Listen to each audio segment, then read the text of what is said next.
In 1947, at his birthday party, Art Lacey told his friend that he wanted to place a B-17 bomber on the top of his gas station located in the greater Portland area. A friend bet him $5 that he couldn't do it. That's what started everything in motion. At the same party, a few minutes later, a friend loaned Art the necessary $15,000 to buy a B-17.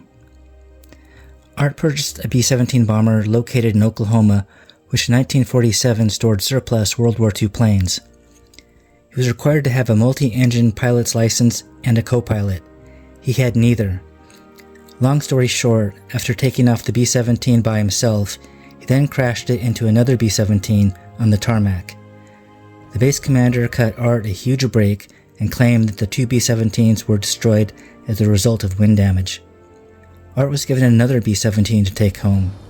This time, Art brought with him a pilot experienced in flying B-17s, and they flew to Oregon successfully.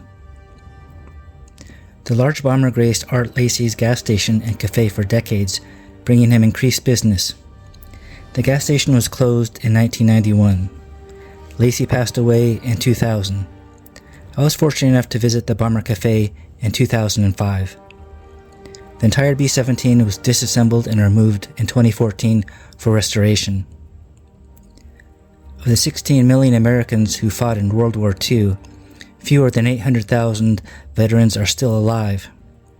The B-17 Alliance Foundation was formed to restore Art's B-17, the Lacey Lady, to airworthy condition and build a museum that documents the personal histories of our World War II veterans.